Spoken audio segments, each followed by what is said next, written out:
আজি বিহালী সমষ্টি শ্ৰীমন্ত শংকৰদেৱ প্ৰেক্ষাগৃহত এখনি সভা অনুষ্ঠিত হয়।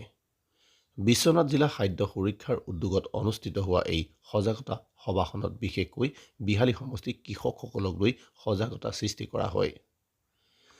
কেঁচা চাহ গছত অত্যাধিক কীটনাশক দ্ৰব্যৰ ব্যৱহাৰৰ ওপৰত এই ধৰণৰ সজাগতা সভা অনুষ্ঠিত কৰে বিহালী শ্ৰীমন্ত শংকৰদেৱ প্ৰেক্ষাগৃহত। বিশ্বনাথ জিলা খাদ্য সুৰক্ষাৰ তৰফৰ পৰা আয়োজন কৰা এই সজাগতা সভাখনত উপস্থিত থাকে বিহালী সমষ্টিৰ চাহ খেতিয়কৰ লগতে বৰ্ডলি ফেক্টৰীৰ মালিকসকল। বৰ্ডলি ফেক্টৰীৰ মালিকসকল আৰু কৃষকসকলক কি ধৰণৰ কেঁচা চাহ গছত কীটনাশক দ্ৰব্য ব্যৱহাৰ কৰিব লাগে তাৰ ওপৰত এই ধৰণেও এক প্ৰশিক্ষণ দিয়া দেখা গ'ল। বিশ্বনাথ জিলা খাদ্য সুৰক্ষা তৰফৰ পৰা স্পষ্টকৈ প্ৰকাশ কৰে যে কৃষকসকল তথা বৰ্ডলি ফেক্টৰীৰ মালিকসকলক কয় যে যিসমূহ চৰকাৰে স্বীকৃতিপ্ৰাপ্ত প্ৰদান কৰিছে কীটনাশক দ্ৰব্যত সেইসমূহ দ্ৰব্যহে যাতে কেঁচা চাহ গছত ব্যৱহাৰ কৰে তাৰ বাবে সজাগ হ'বলৈ আহ্বান জনায়।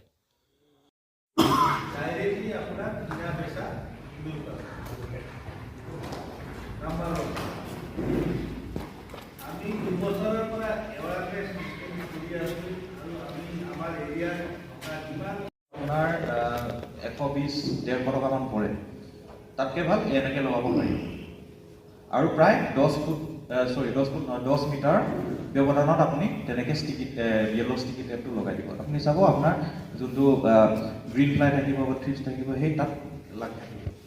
আল্টিমেটলি কি হয় আমাৰ প্ৰডাকশ্যন নাপায়।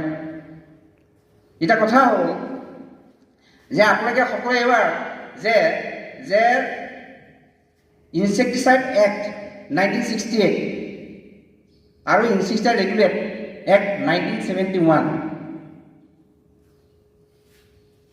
চেণ্ট্ৰেল গভৰ্ণমেণ্টে অনুমোদন জনাইছিলে। ইনচেক্টিচাইড এক্ট 1968 তাত কি কৈছে যে আপুনি যেতিয়া এটা কোম্পানী খুলিব বা কোম্পানী যেতিয়া মেনুফেকচাৰ কৰিব তেখেতসকলে কেনেকৈ মেনুফেকচাৰ কৰিছে, ক'ৰ পৰা চ'ৰ্চটো আনিছে, ৰ মেটেৰিয়েলটো ক'ৰ পৰা আনিছে, কেমিকেলটো ক'ৰ পৰা আনিছে, কেনেকৈ তেখেতসকলে প্ৰডাকশ্যন কৰিছে সেইটোৰ ওপৰত তেখেতসকলে এটা প্ৰপাৰ গাইডেঞ্চ দিছে। কেনেকৈ ইউজ কৰিব লাগিব পেষ্টিচাইডটো, কেনেকৈ ডিষ্ট্ৰিবিউশ্যন কৰিব লাগিব, কেনেকৈ ইম্পৰ্ট হ'ব বস্তুটো। এতিয়া আপোনাৰ আমাৰ অসমত কি আছে, অসমত আপোনাৰ যিখিনি কেমিকেল পেষ্ট আনিব লাগে আমি ইম্পৰ্ট কৰিব লাগিব। গতিকে সেই ইম্পৰ্টৰ কাৰণে কিছুমান আপোনাৰ 68ৰ ইনচেক্টিচাইড এক্টত মেনশ্যন কৰা আছে, উল্লেখিত হৈ আছে। আৰু ইনচেক্টিচাইড ৰেগুলেটছ যিটো 1971 হৈছিলে সেই